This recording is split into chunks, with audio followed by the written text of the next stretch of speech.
Lo que yo planteo aquí es una hipótesis, evidentemente. Una hipótesis de trabajo en la que venimos trabajando. Esa hipótesis de trabajo tiene argumentos arqueológicos y evidentemente argumentos objetivos, no subjetivos. Y a partir de esos argumentos objetivos desarrollamos ideas, una forma de interpretar qué es lo que ocurrió en su momento. Bueno, esa es un poco la idea. Evidentemente sobre esta cuestión pues, pueden haber muchas más ideas y muchas más hipótesis. Por tanto no es la hipótesis la única que hay. Evidentemente no voy a salirme de los datos y en esos datos voy a intentar hacer una interpretación en base a esos datos y a partir de ahí evidentemente podemos montar muchas más interpretaciones variadas y de muy diferentes ámbitos y sentidos. Y digo, pues además este es un tema que está hoy precisamente muy de moda, es el tema de la identidad, es el tema de qué somos, hacia dónde vamos y queremos ser. Y eso evidentemente, bueno, pues es una cuestión que en definitiva nos puede afectar a todos de una manera o de otra.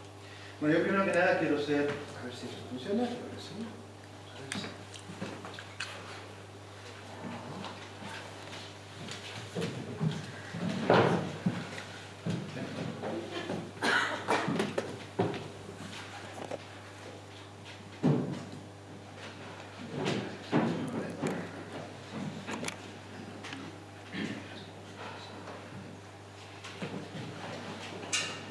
Bueno, quiero ser primero que nada agradecido. Ya les comenté antes que el Ayuntamiento de Teguise siempre ha estado al quite de todo lo que hemos hecho aquí. ¿Sería posible cerrar la luz de arriba? Bien, como ven, los resultados que vamos a ver hoy básicamente derivan de una serie de proyectos de investigación, fundamentalmente financiados, en este caso, por el Ministerio de Ciencia e Innovación. Son proyectos de I+D y, bueno, prácticamente son proyectos que hemos venido desarrollando a lo largo de los últimos 10, 12 años aproximadamente. Hemos participado, pues, investigadores de varios centros, no solamente la Universidad de Las Palmas, también La Laguna, el Museo de Naturaleza del Hombre de Tenerife o el Jardín Botánico de La Orotava. De hecho, ya verán que una de las líneas que hemos desarrollado tiene que ver con la vegetación o con el aspecto que puede tener en este caso Lanzarote hace 3.000 a 4.000 años aproximadamente, y para eso siempre hemos tirado un poco de la ayuda de paleobotánicos. Bueno, visto esto, simplemente no quiero cansarles demasiado con mucha teoría, así que quiero que vean muchas imágenes, que se hagan una idea aproximada de, bueno, desde el punto de vista arqueológico, qué es lo que realmente nos ha ofrecido hasta ahora Lanzarote. Pero quiero que, al menos intento fijar algunas ideas. Vamos a ver, primero que nada la cuestión del poblamiento. Pues la cuestión del poblamiento interesa prácticamente desde que llegan los normandos a Lanzarote. Entonces sí que en las crónicas normandas ya aparece una explicación. Los normandos recogen, concretamente en La Gomera, bueno, que los llevaron allí, que les cortaron las lenguas, exacto, pues habían revelado a los romanos en el norte de África. Bueno, pues esa es la hipótesis, la teoría de las lenguas cortadas. Algunos dicen los deslenguados, perfecto. Las lenguas cortadas, y a partir de ahí pues es una hipótesis que la verdad es que ha tenido mucho éxito, porque si bien la crónica inicialmente se refería solo a los gomeros, al final, hoy en la actualidad se plantea esa hipótesis como un modelo general para explicar el poblamiento de Canarias, de toda Canarias. Bueno, es una hipótesis que está muy bien, no hay pruebas arqueológicas de esa hipótesis, difícilmente se van a encontrar, pero bueno, está ahí, es una hipótesis. Simplemente para que se haga una idea del interés que puede tener, o que tiene el tema, prácticamente desde el mismo momento en que los europeos llegan a Canarias y se preguntan qué es lo que hace la gente que está en las islas, cuándo llegaron y por qué están aquí. Bueno, la siguiente idea es básicamente, bueno, Teguise, ¿por qué hablar de Teguise? Evidentemente, pues estamos en Teguise y tocaba hablar de Teguise. Pero evidentemente en la protohistoria, Teguise no existía. El territorio de Teguise sí, pero no Teguise como tal municipio. Por tanto, yo no voy a hablar de Teguise, voy a hablar del territorio que de alguna manera ocupa hoy Teguise. Y el territorio que actualmente ocupa Teguise en el momento de la protohistoria, pues no es exactamente ese, es prácticamente toda la isla. Por tanto, ni Teguise actuó de manera independiente de la protohistoria, ni la isla fue un espacio donde las cosas funcionaban de forma diferente y no la de otro. Realmente la isla, tal y como la vemos actualmente, funcionó en la protohistoria como una sola unidad geológica. Por tanto, hay, digamos, ciertas similitudes tanto en el norte como en el sur como en el centro. Bien, por eso lo entendemos. Y luego, bueno, partiendo de la base de que hay una serie de datos que parecen ir en la línea de que Lanzarote pudo haber sido la primera isla a poblarse, la hipótesis inicialmente surge básicamente por una razón que todos conocemos. Lanzarote junto con Fuerteventura son las dos islas más próximas al continente africano. Si la gente llegó a algún sitio, tuvo que haber llegado al continente africano. ¿A dónde primero llegan? Pues a las islas más cercanas, Lanzarote y Fuerteventura. ¿Por dónde se inició el poblamiento? Pues por Lanzarote y Fuerteventura. La hipótesis era así de sencilla. Bueno, pues es así de sencillo y lo único que hace falta es demostrarlo. ¿Y eso se demuestra con qué? Bueno, porque las dataciones o las fechas de la población que hay en Lanzarote sean más antiguas que las fechas o las dataciones de otras poblaciones de otras islas. Bueno, en la actualidad prácticamente lo que conocemos sobre Canarias, sobre la prehistoria de Canarias, de hecho no se puede explicar ya sin lo que ahora mismo conocemos de Lanzarote. Ahora veremos por qué y bueno, es una idea que quiero que les quede ahí, porque en realidad Lanzarote sí es muy importante en este caso para el poblado. Bueno, pero decías antes, ¿quién es nuestro protagonista?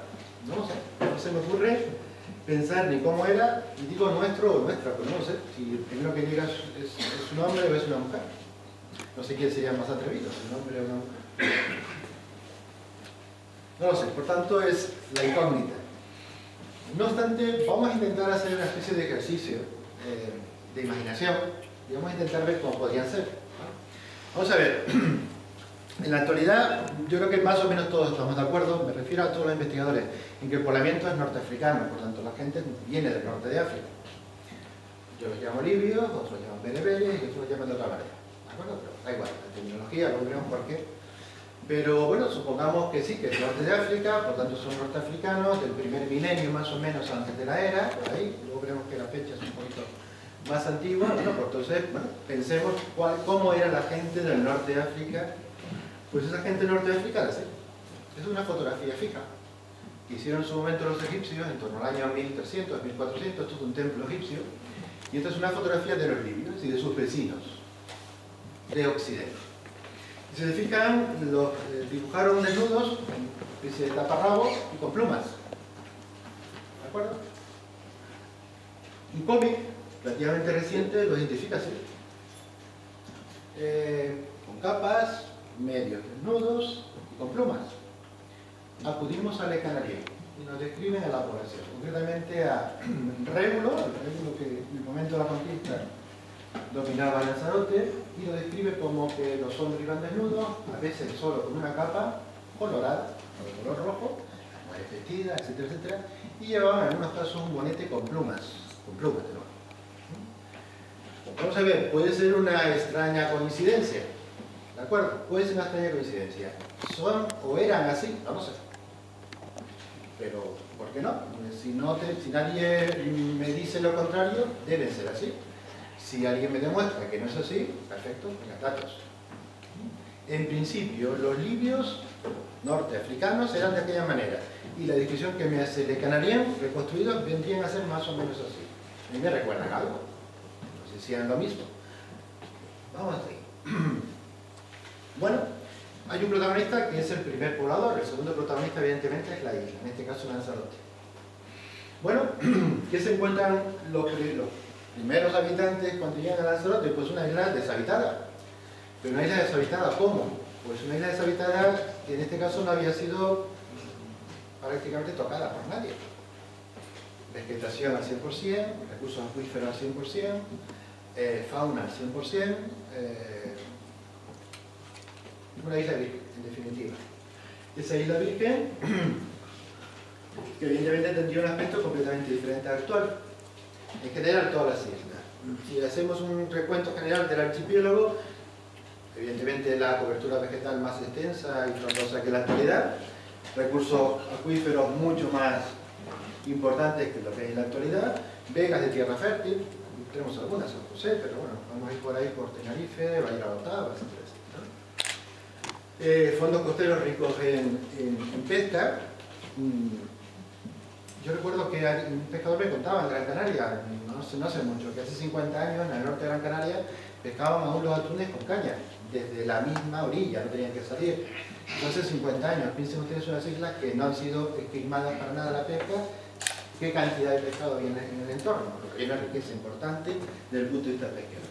Fondos costeros por tanto ricos, puertos naturales. Vamos a ver, puertos naturales, ¿eso que son? Bueno, lo tenemos en el río, ¿no? En el frente, en el norte, en Famara.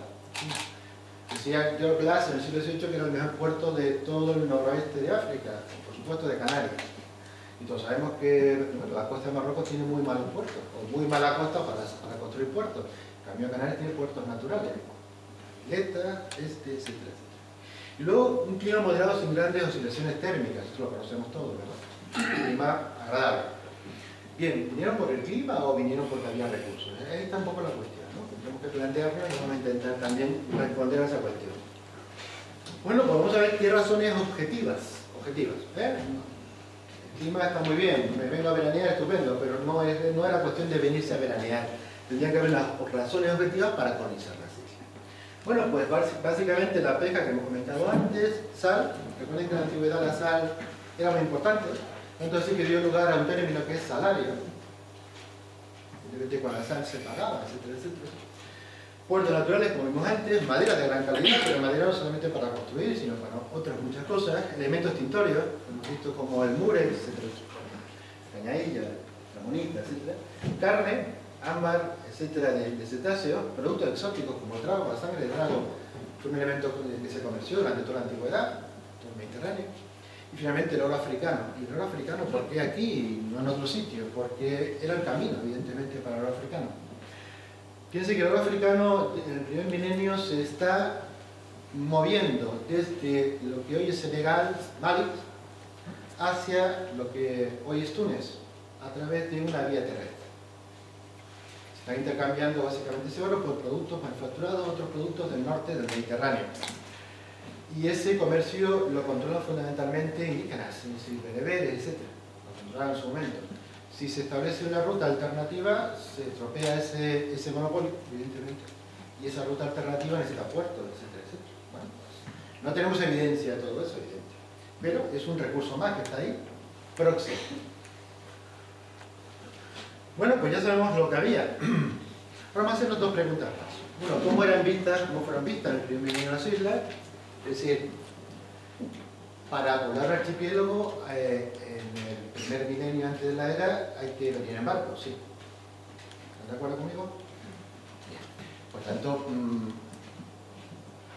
los que llegan, quienes sean, venían en las islas de una manera o de otra. ¿Qué referencias tenemos? Básicamente referencias de los autores clásicos, latinos sobre todo, los griegos, pero sobre todo latinos. Y sobre todo Plinio el Viejo, luego Juba II también hace algunas referencias, etc. ¿Cómo describen las Canarias? Pues el archipiélago canario no lo describen como un archipiélago, sino como dos archipiélagos.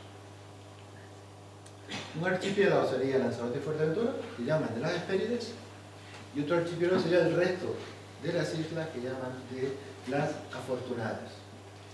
¿Por qué sería esa diferencia? Pues básicamente porque notaban diferencias, sobre todo en cuestiones fisiográficas. Lanzarote y Fuerteventura son islas planas, frente al resto de las islas son islas más altas. Hay una cierta distancia entre Fuerteventura y Gran Canaria, que de alguna manera se separa. Digo cierta distancia, aproximadamente unos 80 kilómetros, como todo el mundo sabe. Eso en la antigüedad era una jornada de navegación. Los barcos en la antigüedad navegaban por jornadas, fundamentalmente de día. Cuando llegaba la noche se paraban normalmente, no todos. Al inicio llegaban a hacer otras cosas, pero en fin. En cualquier caso, son jornadas de navegación.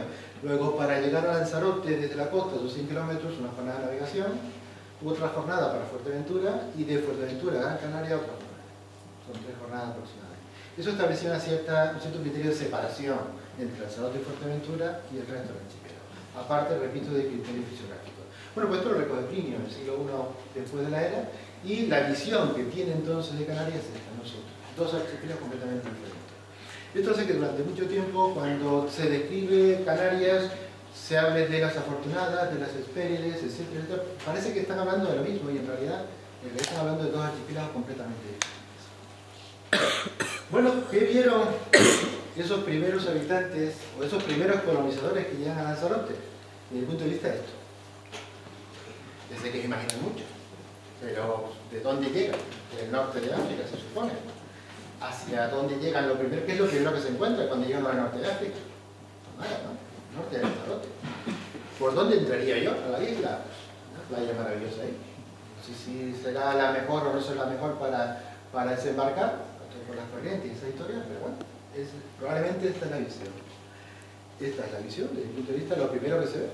Estamos viéndolo desde la isla, evidentemente. Los que llegan lo verían desde el norte.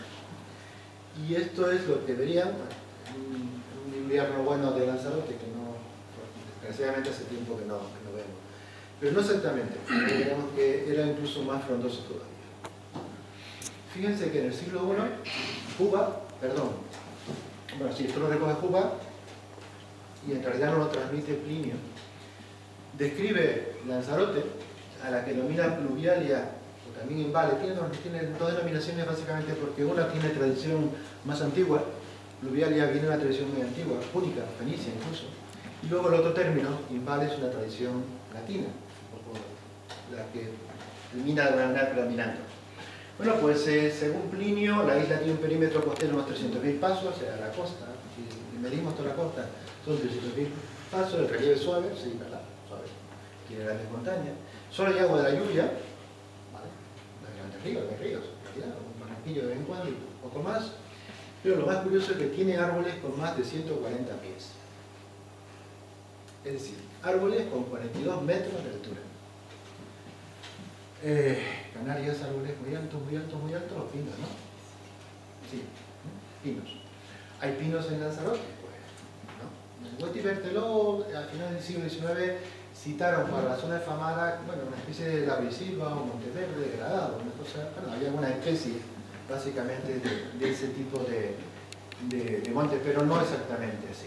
Bueno, la cuestión entonces, ¿y por qué dice esto Plinio en el tránsito del siglo I al siglo I antes, al I después de Lanzarote, que había este tipo de vegetación tan espléndida? Bueno, pues se nos ocurre comprobarlo. Y para comprobarlo, algo tan sencillo en principio como hacer lo que se llama una columna polínica, es decir, coger un perfil, limpiarlo, sacar muestras desde los niveles más recientes a los niveles más antiguos, y cogiendo muestritas cada 5 centímetros aproximadamente, y sobre esas muestras de sedimento los analizan, se comprueba si hay paleopón, etc. No sirve todos los sitios, hay que buscar sitios donde se ha depositado el agua, que hay una serie de condiciones. Y una vez que se hacen esos análisis, empezamos a encontrarnos con cosas curiosas. Taxones arbóreos, donde hay, por ejemplo, pinos, Quercus, Pinus, Olea, Viticafaya, por ejemplo, Cuniferus, Lanzarote. Luego, por supuesto, hay taxones arbustivos, Cisto, Isaac, estas conocemos más o menos, es una vegetación más o menos conocida, y los taxones herbáceos, que todo más o menos todo el mundo conoce, excepto porque, no se están fijando, pero hay aquí esporas, helechos, etc. Y las esporas, helechos, etc., tienen que ver sobre todo con un tipo de manto determinado, en el caso de Canarias, ¿verdad? Bueno, pues al final, si analizamos un poquito cuáles son los taxones básicamente arbóreos, fíjense que desde los niveles más antiguos, de 3 yacimientos en Bebedero, Tinachi y Femes, tenemos pinos desde los niveles más antiguos, si nos estamos poniendo en el primer milenio antes de la era, hasta prácticamente el estrato 3, estamos poniendo el siglo VI, más o menos. Curiosamente, hay una cueva en Fuerteventura, Villaverde, que se estudiaron carbones, allí hay carbones, esos carbones, me han estudiado, de un hogar, origen también, resulta que eran carbones también de pino. Bueno, pues hay carbones de pino en Fuerteventura, lo cual demostraba que evidentemente habría también pinos en Fuerteventura, pero en el caso concreto de Lanzarote tenemos básicamente pólenes de pino durante un periodo muy largo. Pues a lo mejor son estos los árboles de los que nos cuenta Plinio que tenían 45 metros de alto. Más cosas. Hay un compañero que es de aquí de Lanzarote, que hizo su tesis doctoral sobre la vegetación de Lanzarote. Esta es la propuesta que hizo a la izquierda, Lanzarote pre-colonización humana, es la propuesta que él hace de una distribución altitudinal de la vegetación, sería la vegetación potencial, la que había antes de la llegada de los primeros colonizadores, y se fijan ustedes, hay una distribución altitudinal, hay vegetación arbórea más arriba, xerófila más en la costa, un nivel acuífero muy bien repleto, y en la actualidad, bueno, los suelos muy potentes, y aquí ya los suelos, en la actualidad, pues muy degradados, vegetación mucho más degradada, etcétera, etcétera. Vamos a ver, esto evidentemente todo el mundo sabe que se ha modificado la vegetación y que Lanzarote, pues su paisaje vegetal y físico ha cambiado con el tiempo. Pero lo importante para nosotros, para los arqueólogos, es no que ha cambiado, que ya sabemos que ha cambiado, sino por qué ha cambiado. ¿Cuáles son las razones que han provocado que ese paisaje haya cambiado? Evidentemente las razones entre lo anterior, el cuadro de la izquierda y el cuadro de la derecha, en medio la principal razón es la presencia humana. Son los primeros humanos que llegan a las islas y que inician un proceso de transformación del paisaje.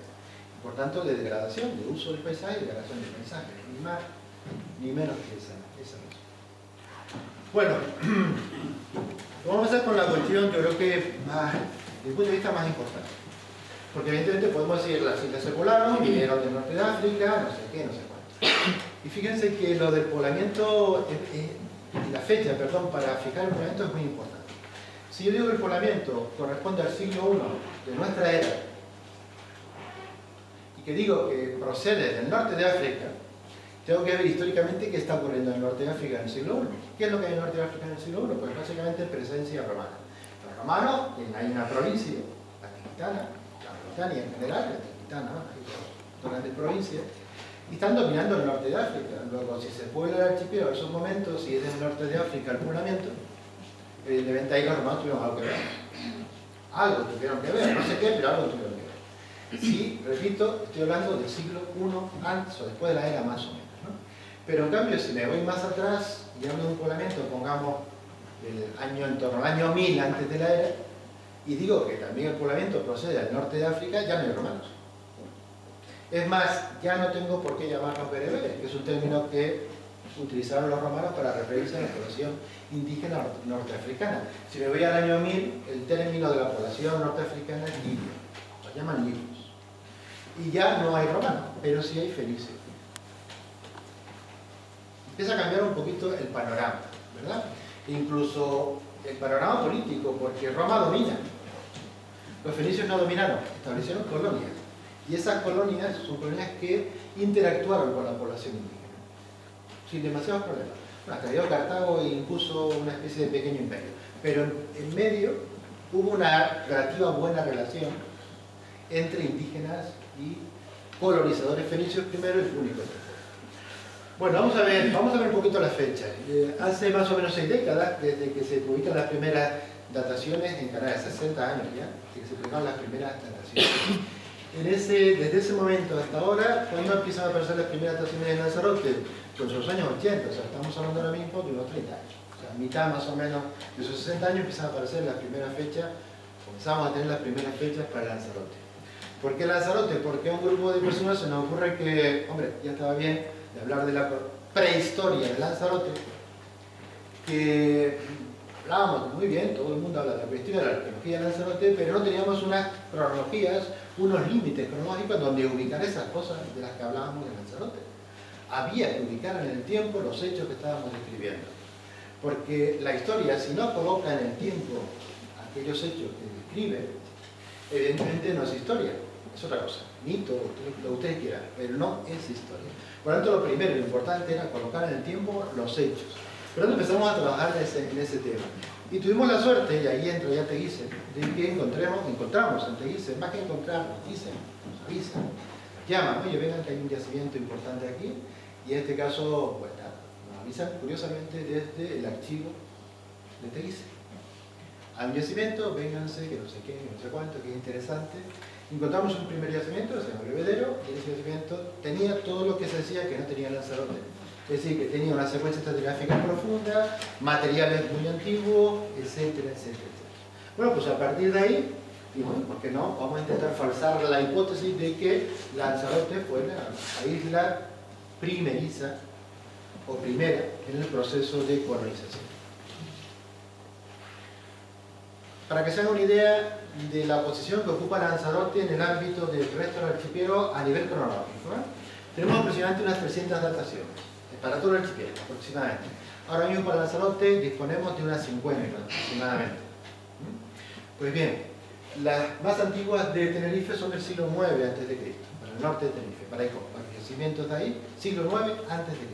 Está en torno al 800 y algo a.C. La Palma no va más allá del siglo III antes de la era, aproximadamente. Gran Canaria no tiene problemas desde el punto de vista arqueológico, los trabajos, en fin, no son los adecuados, y la fecha más antigua es del siglo I después de la era. Yo creo que debe tener cronologías más antiguas, digo creo, no lo puedo demostrar, pero creo que tiene cronologías más antiguas, básicamente por una razón. Gran Canaria ocupa una posición central en el archipiélago. Quien vaya a La Palma o a Tenerife desde África pasa inexorablemente por Gran Canaria. Y si va dejando población por el archipiélago, tendrá que haber dejado población también en Gran Canaria. Por tanto, si hay fecha muy antigua para Tenerife, y esto no es el pleito insular, ¿de acuerdo? tiene que haber también fechas muy antiguas para Gran Canaria, o al menos parecidas. Luego el Hierro, La Gomera y Fuerteventura son islas con dataciones, muy poquitas dataciones, en algunos casos 1 o 2, en el caso del Hierro, La Gomera, en el caso de Fuerteventura hay 5 o 6 nada más, y no va más allá del siglo II después de Cristo, y ya nos metemos en La Graciosa y Lanzarote. En La Graciosa hay 2 dataciones, pero son no de carbono 14, sino de termoluminiscencia. Lo que se analiza son fragmentos de cerámica y se intenta datar el momento que se fabricó esa cerámica. No es un procedimiento tan preciso como puede ser el carbono 14, pero bueno, se utiliza cuando no hay otra forma de datar las cosas. Y ahí hay 2 dataciones para un nicho donde aparecen cerámicas a torno, modeladas a torno, y estaría aproximadamente fechado entre el tránsito entre el segundo y el primer milenio antes de la era, es decir, en torno al año 1000, para hacernos una idea, antes de Cristo. Y luego Lanzarote. Ahora mismo hay 46 dataciones, me miento, hay 49 porque me acaban de llegar 3 más, o sea que no están aquí, pero hay más, hay alguna más, o sea que estamos acercándonos ya a las 50 dataciones. Hay 46 dataciones y la fecha más antigua es para un yacimiento de este municipio, se llama Buenavista, y está fechado en el siglo X, antes de la era. 960, concretamente, sería una fecha intermedia. Entonces, bueno, ¿y esa fecha es la única? No, porque nosotros evidentemente no hemos hecho como el resto del archipiélago, que los yacimientos se datan con 1 o 2 fechas. Lo que hemos hecho es, bueno, como tenemos una secuencia, vamos a intentar tener de cada estrato al menos 2 fechas. Es decir, el comienzo y el final, con lo cual tenemos series completas, con lo que podemos comprobar si esas series son buenas, son malas, o nos estamos equivocando. Si están dando fechas más antiguas arriba y más recientes abajo, pues nos equivocamos. Pero no ese es el caso. Bueno, esto es un poco un cuadro general para que vean un poco la idea de lo que tenemos.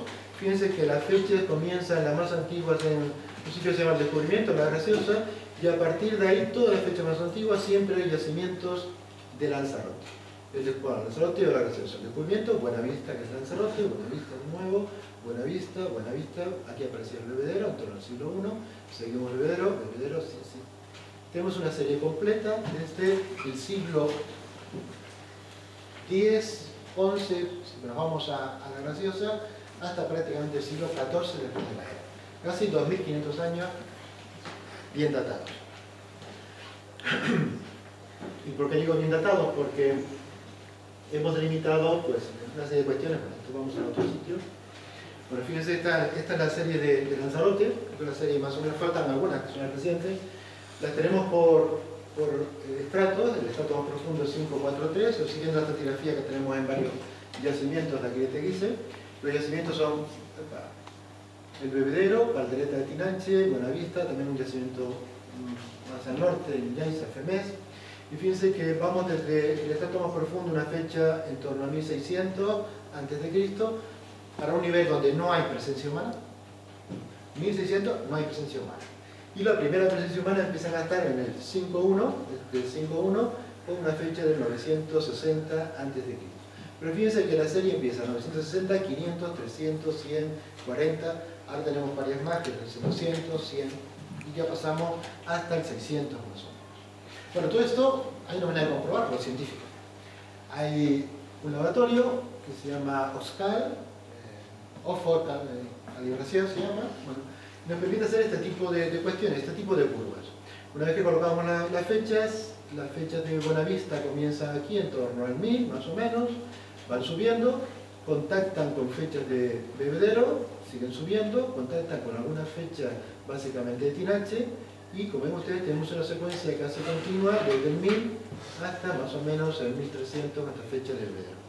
Pasamos al programa OSCAL, y OSCAL nos dice que para esa estratigrafía, fíjense que las series son muy completas. Bueno, siempre nos da un rango de probabilidades, ¿de acuerdo? Yo estoy utilizando antes las fechas intermedias, y aquí te dan rangos de probabilidades, pero con una fecha puede estar aquí y aquí, pero es más probable que esté aquí. Fíjense que para Buenavista empiezan en torno al año 1000, conectan con la fecha de Bebedero, siguen con fechas ya de Tinanche, etc. Es decir, que hemos secuenciado, de alguna manera, todo lo que es la ocupación humana de Lanzarote, desde la primera llegada de los primeros humanos hasta aproximadamente 1300 después de la era. Les miento un poquito porque tenemos algunos datos, y lo digo porque veo aquí a Y ahora, además, debo aprovechar para agradecer a todos aquellos propietarios de la finca en donde hemos trabajado, porque han sido sumamente amables con nosotros, nos han dejado trabajar siempre, no solamente eso, sino que nos han mantenido el yacimiento siempre intacto, etcétera, etcétera. Bueno, pues hemos trabajado recientemente en un yacimiento en la zona del Jable, y ahí hemos podido secuenciar ya la parte final del poblamiento y hemos llegado prácticamente ya hasta el siglo XVIII después de él. Es decir, ya incluso con presencia morisca, etcétera, etcétera. Así que, pues claro, el poblamiento no se acaba cuando llegan los primeros habitantes, los primeros pobladores a la isla. El poblamiento es un proceso, y como tal proceso no se ha acabado todavía. Porque es verdad que sigue llegando gente a las islas, y seguirán llegando gente. Luego el proceso del poblamiento no acaba, sigue siendo. Y en cada momento tendrá unas características determinadas en base a la población que llegue, en base al ámbito cultural con el que lleguen, etcétera, etcétera. Las islas no eran de los primeros que llegaron, ni son de nosotros que estamos aquí. Serán de probablemente toda la gente que va pasando por aquí, que seguirá pasando con el tiempo, y que de alguna manera componen ese proceso general de poblamiento. Bueno, no les canso un poquito más. Esto... Bueno, ya vemos que la primera contribución es una fecha y pasamos a la segunda contribución. Esto es un poquito más entretenido. Hemos visto muchas cuentas, muchos datos y demás. Pero bueno, ya sabemos que más o menos el poblamiento es en torno al año 1000 y que de ahí hasta el siglo XIII, XIV, pues sigue un proceso más o menos continuado. Y bueno, pues lo que hemos hecho básicamente, segunda contribución, son una serie de yacimientos que nos han dado una serie de registros materiales que nos permiten no solamente confirmar que el poblamiento es antiguo, sino más o menos cuál ha sido el ámbito cultural en el cual se ha desenvuelto ese poblamiento, es decir, en torno a qué se ha desarrollado, ¿no? Y hemos visto que, bueno, que hay presencia de una serie de culturas mediterráneas en general. Bueno, aquí les muestro algunos yacimientos que hemos estado trabajando, otros que no. Aquí está el descubrimiento. Esta es la zona en la que hemos estado trabajando fundamentalmente, que es el Bebedero Buenavista, Tinaiche y Alzalatina. Luego hemos trabajado también en Sonsana, Montaña Mina en su momento, Femé, el fruto de la zona. Y vamos a empezar un poquito por el yacimiento más antiguo, solamente para que vean algunos aspectos de lo que ha ido aportando ese yacimiento y por qué, de alguna manera, pues, bueno, la verdad que Buenavista está mirando hacia el norte. ¿Recuerdan que antes decíamos que es lo primero que vieron? Pues lo primero que vieron justo es lo que se ve de Buenavista. El nombre evidentemente delata porque el sitio que ocupa se llama como se llama. Esta es la zona, aquí tenemos Tamar al fondo, Teguise en la villa se ve al fondo también. Y bueno, empezamos a tener alguna foto más. Esto es totalmente novedoso, lo ven ustedes por primera vez. Estas son fotos que hicimos este verano, de la campaña de este verano. Esta es una de las estructuras, la estructura más reciente, está fechada desde el 1 a.C. al 6 después de Cristo. Hay materiales indígenas, pero hay materiales romanos, etcétera, etcétera. Esta es la estructura que aparece. Nos han aparecido algunos elementos curiosos, de hecho hasta un pequeño aljibe. Esta parte de la estructura, el interior de la estructura, con algún monolito y una serie de elementos que aparecen en su interior. Entonces, la otra estructura está mucho más antigua, esta es la que está fechada a partir del siglo X hasta aproximadamente en torno al siglo IV antes de la era, con materiales o con presencia de materiales, en este caso fenicios y púnicos, no muchos, pero algunos, que denotan en definitiva contacto con esos navegantes. Aparte, como ven ustedes ahí, molinos, algunas estelas decoradas, etc. Bueno, esto, sobre todo para aquellos que trabajan en cerámica, creo que les puede interesar un poquito más, porque son formas cerámicas que hasta ahora no se conocían en Lanzarote, son las más antiguas que aparecen, es decir, son las formas cerámicas de los primeros habitantes de esta isla. Los primeros cacharros que fabricaron, los primeros cacharros con los que almacenaron cosas, cocinaron, etc. Y son, curiosamente, algunos de ellos son esos recipientes que en el Mediterráneo se llaman de perfil en ese. Y corresponde a lo que en el Mediterráneo se llama el bronce final. Bronce final, año 1000, 1500 antes de la era. Las fechas son un poquito posteriores, pero están en ese ámbito. Son cerámicas en general sin decorar, hay formas, bueno, tienen una forma en ese bastante clara, y tienen otra, y algunos que son micro recipientes. Como ustedes ahí, el blanco y el negro, esa escala, son 2 centímetros, pues hagan su idea más o menos del tamaño. También es un pequeño cuenquito de perfil en ese.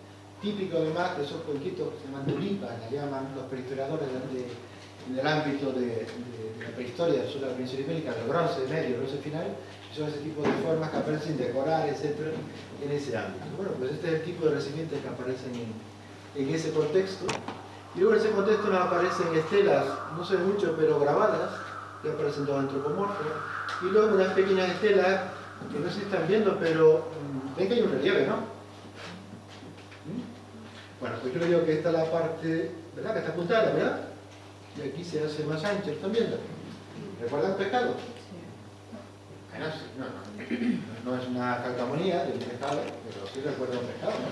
Pues quédense con el pescado porque los pescados los vamos a ver y son curiosos porque son un elemento que en el Mediterráneo está presente prácticamente desde la prehistoria, luego en la protohistoria y luego incluso en el cristianismo. Recuerden que los primeros cristianos se identificaban entre sí a través del signo del pescado, el pez, porque básicamente significaba pureza, protección, etcétera, etcétera. Pero no es un elemento cristiano, es un elemento que está antes, pagano, que pasa en el mundo cristiano. Y está en el mundo pagano, sí. Y está desde la protohistoria, en ese mundo pagano hay mucho antes. Bueno, no sé si están viendo, pero esto es uno de los monolitos que nos ha aparecido en el conocimiento con podomorfos, pero mini podomorfos, muy pequeñitos, otro elemento curioso. Lo mejor de esto es que tanto las estelas como estos grabados están apareciendo en un contexto, vamos a llamarlo, de un hogar, un hábitat, una zona ocupada, donde se desarrolla la vida cotidiana, donde hemos fechado además, y por tanto hemos fechado no solamente la casa, sino lo que hay dentro, y esto también está fechado, por tanto, con lo cual empezamos a tener ya grabados en Canarias fechados, que hasta ahora no había, o había muy pocos. Y junto a esos materiales indígenas, como llamarlo, aparecen materiales externos, importados. Y básicamente aparecen fragmentos de pequeñas figurillas, pero aparecen también fragmentos de recipientes, y aparecen también fragmentos de ánforas, fenicias o púnicas. En algunos casos como esta, es del siglo IV, que son un poquito más tardías, pero viene siendo más o menos. Eso aparece en ese contexto.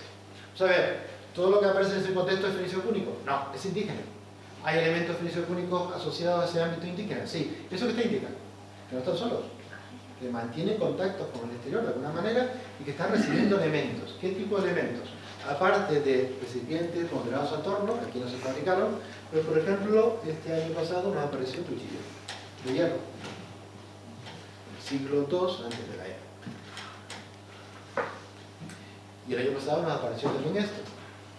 Es una pequeña cuenta de collar en roca que tiene además dos motivos dibujados. En una cara aparece este motivo y luego hay otro motivo por la otra cara. Esos motivos se han dibujado con tinta. Se llama metalográfica. Es un tipo de tinta que inventan los egipcios, que se desarrolla en el Mediterráneo, que usan los romanos, etc. Porque esta cuenca es romana. Y no sé, pero si están viendo algo ahí, pero nosotros vemos un barco.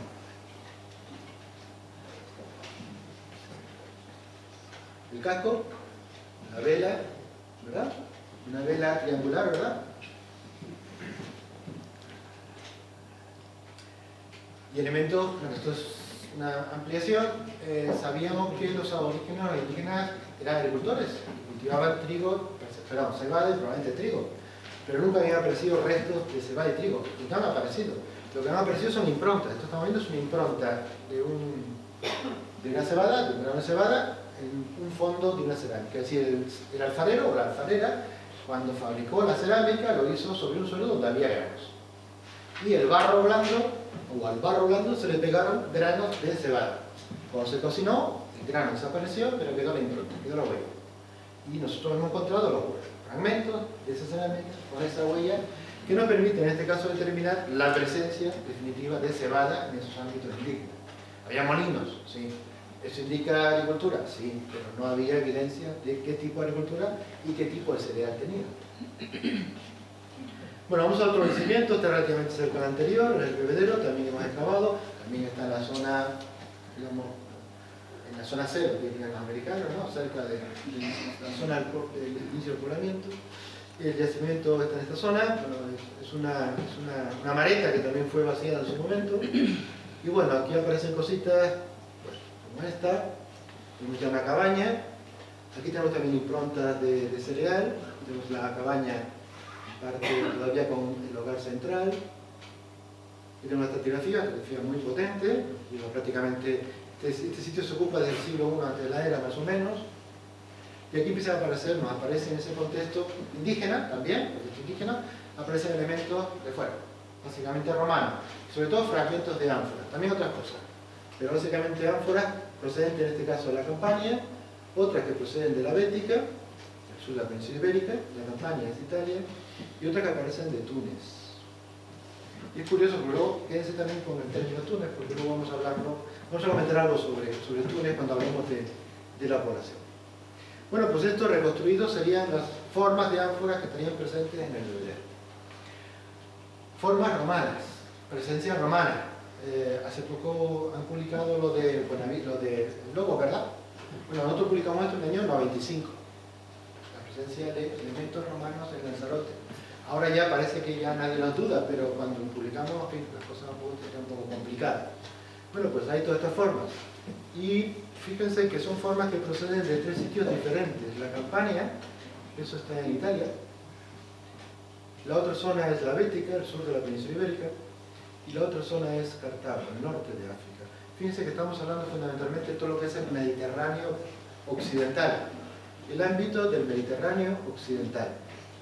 Completamente procedente de una zona que se ha denominado siempre el Círculo de Cartago, es decir, la zona de influencia de Cartago, y la otra zona que es el Círculo de Cádiz, que es la zona de influencia de Cádiz.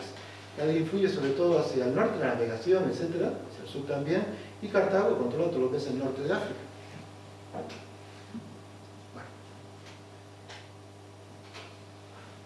Aparte de las ánforas aparecen metales, ya vimos que antes aparecían metales, aparecen bronce, hierro, aparecen sílex, aparecen pequeñas cuentas de vidrio.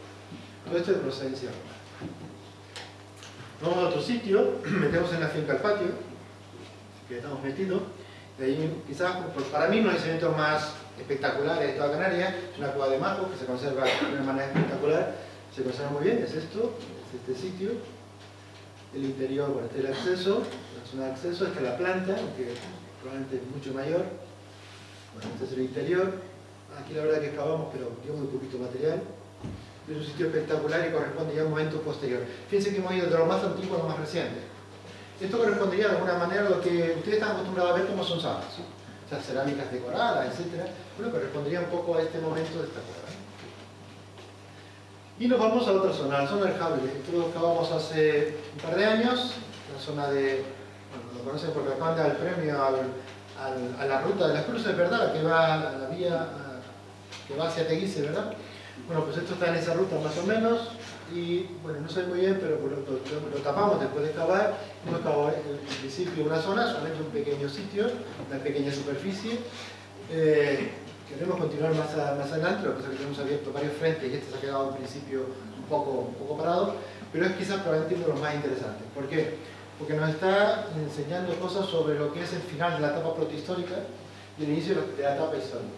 La presencia, en definitiva, de incluso gente, probablemente o navegantes de la Edad Media, antes de que llegase aquí ya de Betancourt y Gadifer de la Salle. Y también elementos posteriores a ese momento. Les voy a enseñar algunas cosas. Bueno, esta es la zona donde hemos excavado. Aquí está parte de la excavación. Y aquí parte del material que aparece. Eso es material a torno, la mayor parte. Hay también material a mano y demás. Quizás el más espectacular sean estas piezas de barro rojo, paredes finas, etc. Corresponden a una etapa ya de tránsito entre el final de la prehistoria y el inicio de la historia. Tenemos este tipo de formas, aparecen platos, algunos cuencos, etc. Y probablemente el material desde el punto de vista más espectacular, que también como primicia se los enseñamos ahora, que son este tipo de elementos. Hay monedas, huesas, hay elementos procedentes del norte de África, del ámbito morisco, y hay también otros elementos también de ese ámbito morisco. Un poquito más para que lo vean. Quizás probablemente lo más espectacular en este caso de lo que hemos encontrado en esa zona. Bueno, esto no está en Teguise, evidentemente, esto es Rubicón, estamos más al sur, y lo traigo básicamente porque en ese proceso de poblamiento, antes de poblar, antes de colonizar una isla, hay que descubrirla, ver qué es lo que hay y si lo que hay nos interesa. Y eso en el ámbito mediterráneo se llama frecuentación. Si los barcos frecuentaban sitios y descubrían, porque a mí se me hace muy difícil. Si está afirmando, y yo creo que tienen razón en el sentido, que el poblamiento es un poblamiento procedente probablemente de Túnez, de población tunecina, Libia, en este caso. Muy bien, de Túnez a Canarias hay aproximadamente 3.000 kilómetros. Dígame usted cómo llega esa gente de Túnez a Canarias. Es más, dígame quién le dice a esa gente de Túnez que a 3.000 kilómetros están las Canarias. Para que ellos se pongan en marcha y vengan a Canarias. Alguien ha tenido previamente que frecuentar el archipiélago, descubrir el archipiélago y llevar esa noticia al Mediterráneo, supongo, a esta gente. Pues bien, en Rubicón tenemos un sitio que nosotros creemos que es un punto de frecuentación. Es un sitio que se frecuenta, donde paran barcos probablemente y dejan cosas.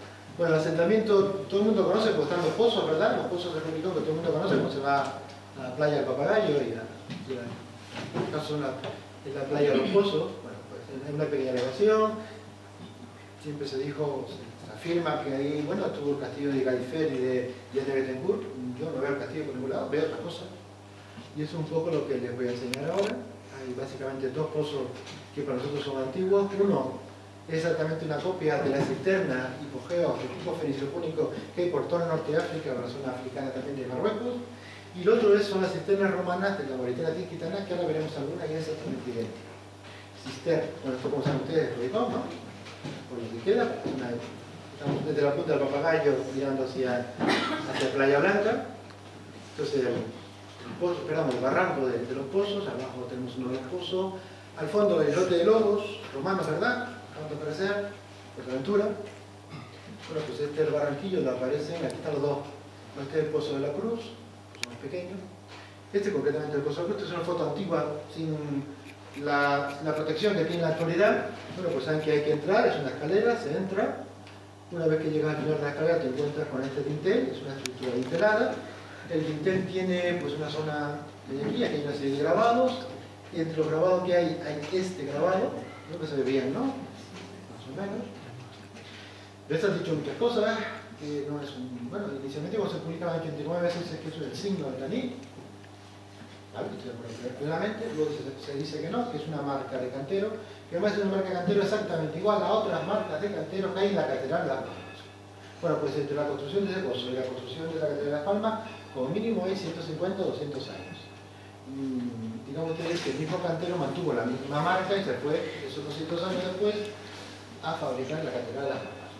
Un disloque de cronología de nuevo, porque evidentemente hay que colocarse en el tiempo. Bien, vamos a ver, este signo es más o menos así, desde nuestra interpretación, podemos equivocarnos, evidentemente, como todo el mundo que se equivoca. Bueno, pues este signo, en Tenerife tenemos algo parecido, que es esto, no exactamente igual, pero se parece. En Fuerteventura tenemos esto, no sé si se ve bien, no tengo el calco, pero bueno, es más o menos parecido, una pequeña estela con ese signo. Volvemos a tener en Tenerife, un sitio que se llama el Valle de la Luna. Digo, curiosamente se llama Valle de la Luna porque también el elemento astral que la representa es la Luna. Bueno, pues hay un elemento que se parece, fíjense, es la Luna, ¿no? Un elemento parecido. Este es el elemento que aparece en Tenerife. Hay más por todas las islas repartidas, ¿no? Y fíjense que ese elemento que aparece en Tenerife se parece mucho, ¿verdad?, a estos signos, ¿verdad? Estos aparecen en estelas libias, del norte de África, y tienen que ver con enterramientos y otros elementos vinculados a la cultura fenopúnica. Bueno, pues eso aparece ahí. Esto es una ciudad de Túnez, Fenicia, y aquí tenemos de nuevo a la puerta de entrada, el signo de Taní, de nuevo, un elemento protector, ese que está ahí.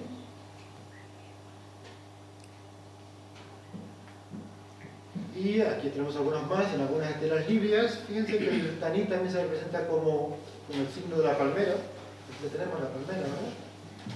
Tamara, de los Canarios. Y bueno, aquí tenemos el signo, tal y como se publicó, nuestra interpretación, y algunos otros signos del entorno, todo es de Túnez. El entorno de Túnez, etc. Bueno, pues Taní también se representa en 3D, vamos a llamarlo así, es decir, una figura, una estela de piedra. Esto corresponde a la aldea, un yacimiento de Gran Canaria. Pero hay muchas más, están apareciendo cada vez más este tipo de signos por todos lados. Pues bien, vamos a seguir un poco en ello. Este es el pozo de San Marcial, que es completamente diferente al otro. También se accede, en realidad no es un pozo, también es una cisterna de mayores dimensiones. Esto es después de una limpieza que hicieron el año pasado, bastante bien. Este es el acceso, el agua al fondo. Y este es el mismo tipo de cisterna toda la costa africana. La diferencia es que el anterior se dice que lo fabricaron los normandos, y si vemos que el tipo de fabricación, ese tipo de fabricación concreto, no es normando, es romano. Porque curiosamente los normandos vienen de la Normandía, y los normandos de la Normandía no construían cisternas, construían pozos cilíndricos, verticales. Y aquí tenemos una cisterna horizontal. Son dos cosas completamente diferentes. Bueno, ¿por dónde llegaron? Ya hemos visto que hay romanos, fenicios, indígenas, que hay un montón de cosas por ahí. Llegaron por mar. Bueno, pues probablemente ¿desde dónde? El control marítimo de esta zona siempre lo tuvo desde el año 1100 aproximadamente lo que hoy es Cádiz, Gades, o sea romano o sea púnico. Bueno, pues desde Gades, que es el punto de partida, se convirtió durante mucho tiempo, decían los romanos, en la estación aduanera, el sitio por donde se controlaba todo el comercio. No había ningún barco que pasase el Atlántico que no parase en Cádiz para pagar o abonar el consiguiente impuesto. Sí, lo dejaban pasar, los fenicios no dejaban pasar, los romanos sí, porque el Atlántico, al fin y al cabo, también era romano, no había problema, pero en el ámbito fenicio ahí se controló. Bueno, pues desde Cádiz básicamente podemos tener dos rutas, y esto que se para navegar, creo que estará más o menos de acuerdo conmigo. Una que llamamos ruta de las factorías, porque es la ruta que recorre toda la costa de Marruecos, y otro que sería la ruta de los atunes, que como todo el mundo sabe pasan por Canarias, ¿no? Empiezan a partir aproximadamente de mayo, vienen del Golfo de Guinea, hacia mayo más o menos están atravesando los espacios de mar que hay entre La Palma, Gomera y Hierro, y a medida que avanza el verano se van acercando más hacia la costa, ¿no? Por el tema del cambio de temperatura y demás, ¿no? Bueno, pues esas dos rutas, que luego veremos cómo discurren, no son ni más ni menos que la continuación de otras rutas que recorren el Mediterráneo. Es decir, que las rutas que hay en el Atlántico no son rutas que se establecen así como así. Antes de que se estableciesen rutas en el Atlántico ya habían rutas comerciales en el Mediterráneo, desde 2.000 o 3.000 años antes. Y una navegación totalmente, en muchos casos, de altura. Es una navegación, en muchos casos, completamente fenicio, incluso nocturna, porque se guiaban por la estrella polar. Mentira, entonces no se llamaba estrella polar, se llamaba la estrella fenicia. Porque ellos se dieron cuenta de que la estrella polar siempre señalaba hacia el norte, y eso cuando tomaron al resto, la estrella fenicia. Bien, pues estas son las rutas más o menos fenicias del Mediterráneo. Como ustedes ven, la ruta hacia el norte del Atlántico y otras rutas hacia el sur del Atlántico. Esas rutas hacia el sur, pues esa ruta hacia el sur se puede hacer costeando, o se puede hacer, en este caso, siguiendo la ruta, la ruta que describen los atunes y que más o menos está por ahí. Pues a ver, estas rutas no son rutas que no hayan existido. De hecho, en el siglo VI, Anón sale desde Cartago y recorre todo esto y vuelve. Y un poco antes, Nicao, faraón egipcio, encarga a los fenicios la circunvalación de África y circunvalan saliendo desde aquí, recorren toda África y vuelven de nuevo a Egipto. Evidentemente en ese tránsito, tanto uno como otros tuvieron que pasar por Canarias, porque no sé si piensen un poco en el mapa de Canarias. El mapa de Canarias no recorre verticalmente la costa, sino que es transversal a la costa, ¿verdad? Lanzarote, Fuerteventura, Gran Canaria, Tenerife, es decir, casi forma una línea perpendicular a la costa. Lo que venga para de arriba hacia el norte, hacia el sur, se encuentra con las islas, que sea, y el que venga del sur hacia el norte se encuentra con las islas. Luego el descubrimiento se pudo haber efectuado sin problema, básicamente por sí.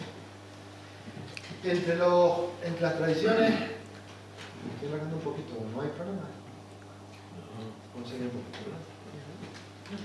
Entre los canarios siempre se dijo que, por ejemplo, los guanches de Tenerife se acercaban a La Gomera en fole, es decir, en pellejos de cabra inflados, con los cuales llegaban hasta La Gomera y en algunos casos incluso porque algunos tenían una novieta y volvían.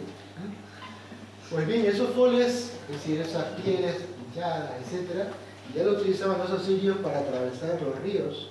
Es un ejemplo en el segundo milenio antes de la era. A ver, los foles canarios son asirios, ¿no? Eso que no es un invento canario, que ya está por ahí.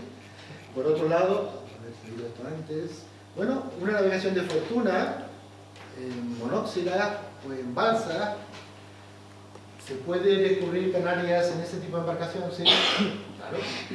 El problema es que estamos hablando de colonización, no de descubrimiento. Y el que llega en una barcaza difícilmente puede salir, o a lo mejor sale, pero no viene a colonizarla. Se ha encontrado o la descubre.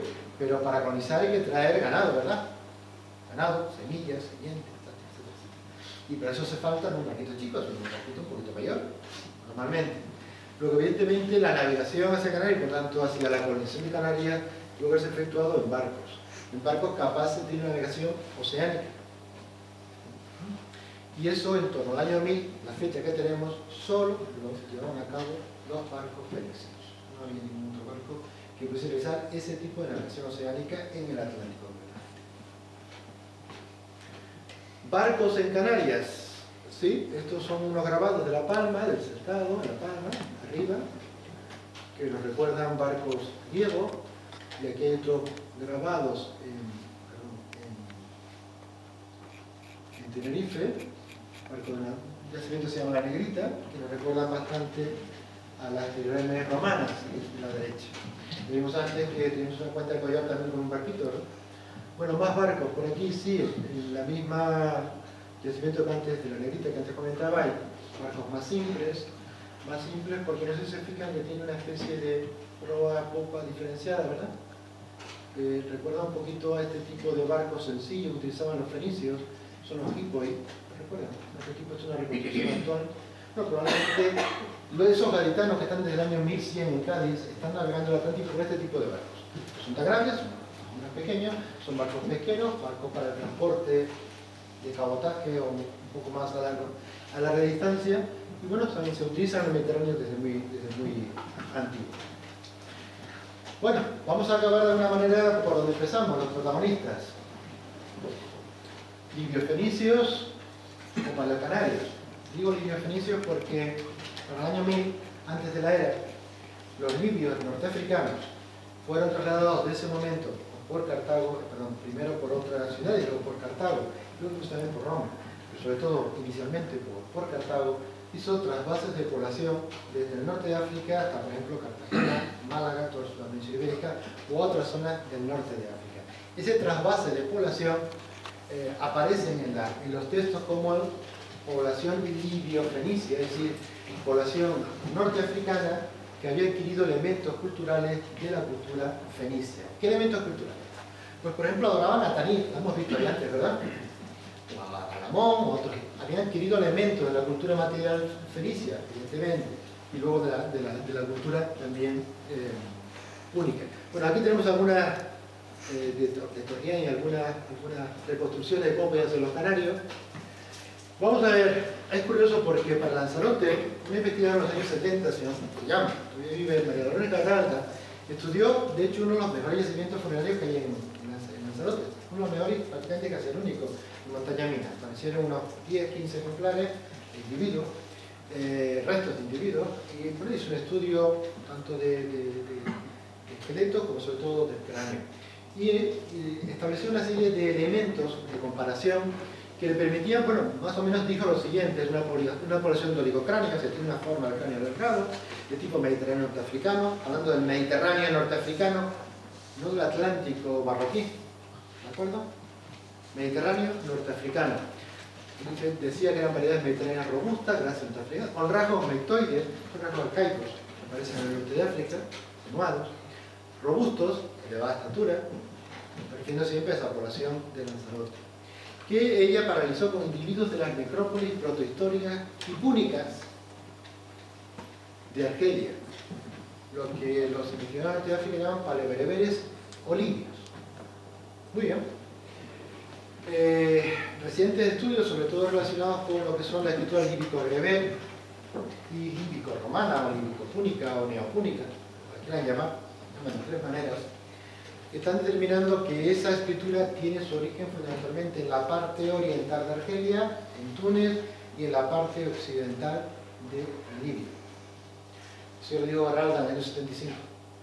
No hay que ir demasiado atrás para decir que ya ese dato lo teníamos. Ahora tenemos que descubrir no de dónde procede, porque ya lo dijo Garralda. Ya sabemos que la población de aquí en principio puede proceder de esa zona. La cuestión es saber cómo llegar ahora. ya sabemos de dónde procede y ya tenemos también una cronología aproximada para esa llegada. Bueno, pues, visto esto, bueno, pues aquí tenemos un poco qué es lo que estamos haciendo ahora mismo. Y no les puedo dar datos, pues no los tengo todavía. Estamos haciendo ADN de esas poblaciones.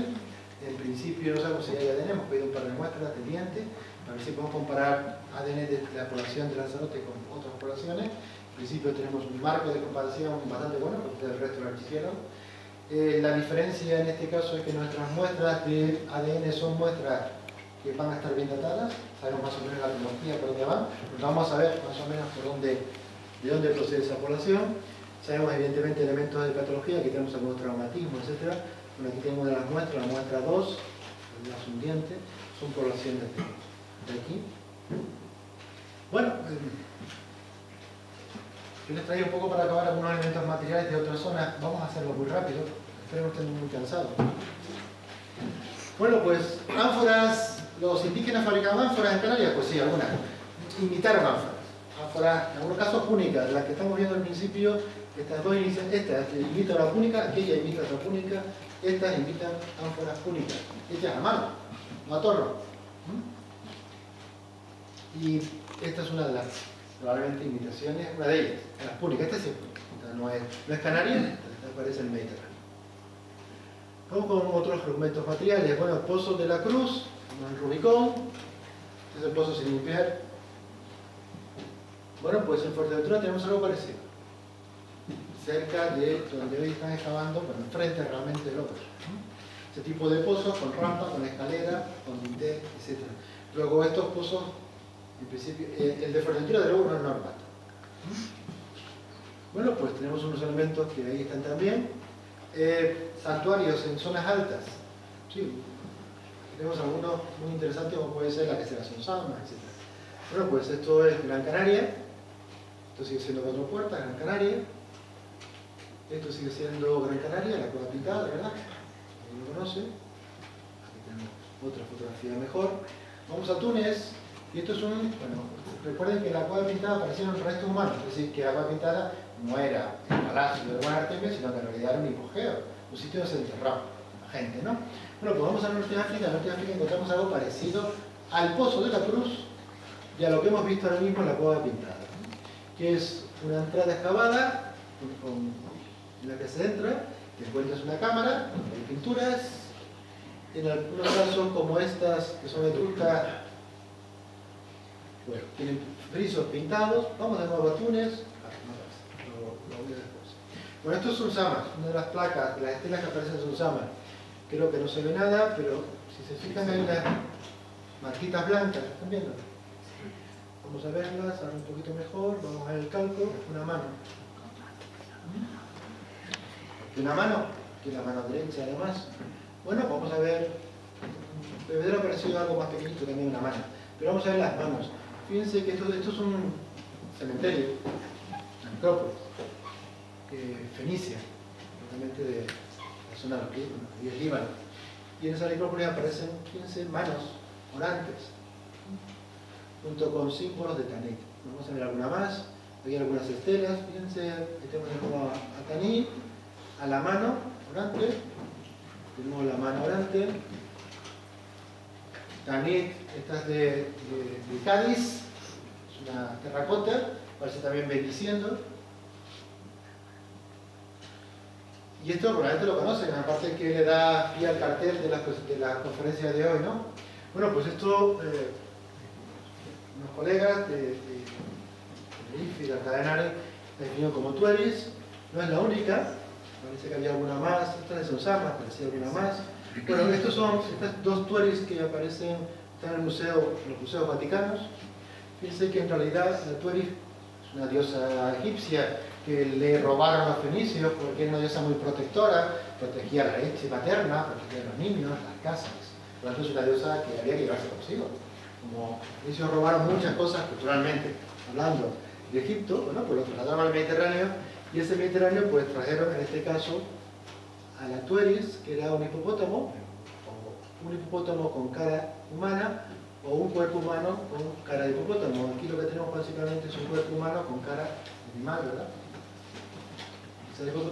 Fíjense en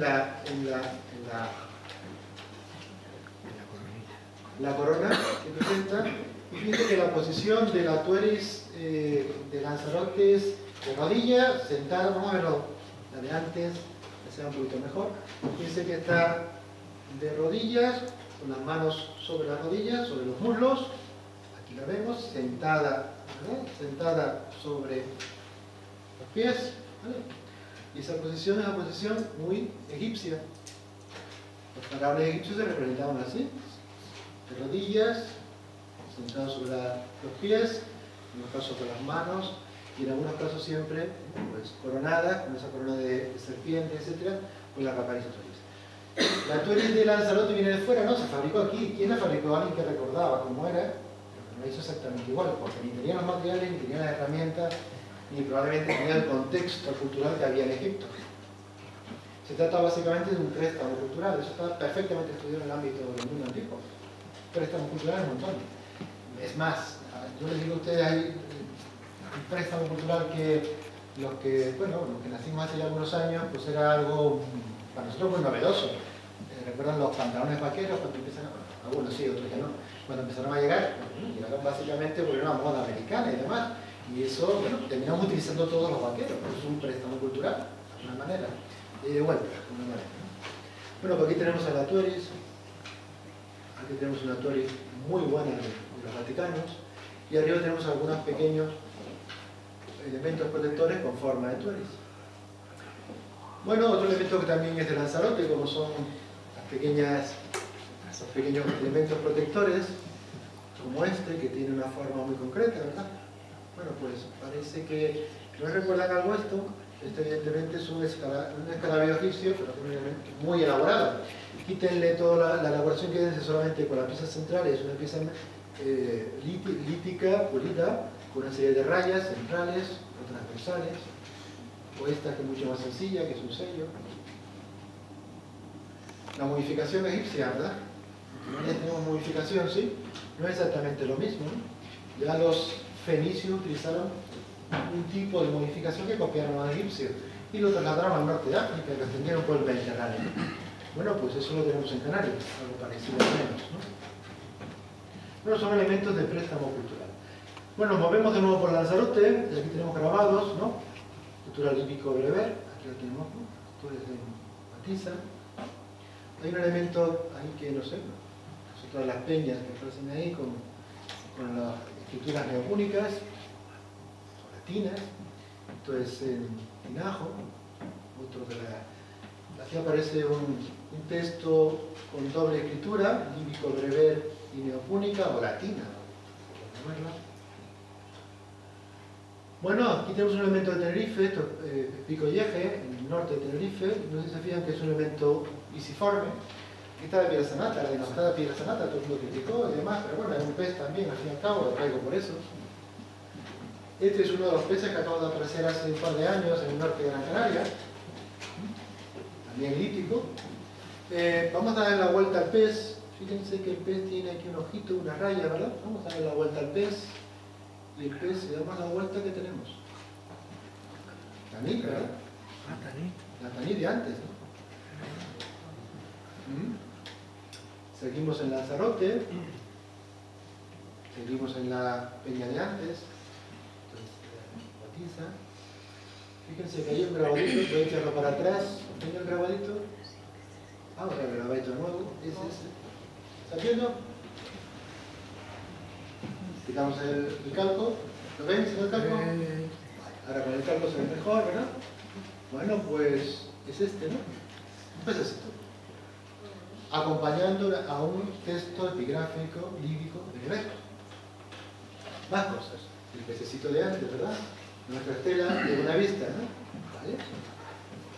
Ahí lo tenemos.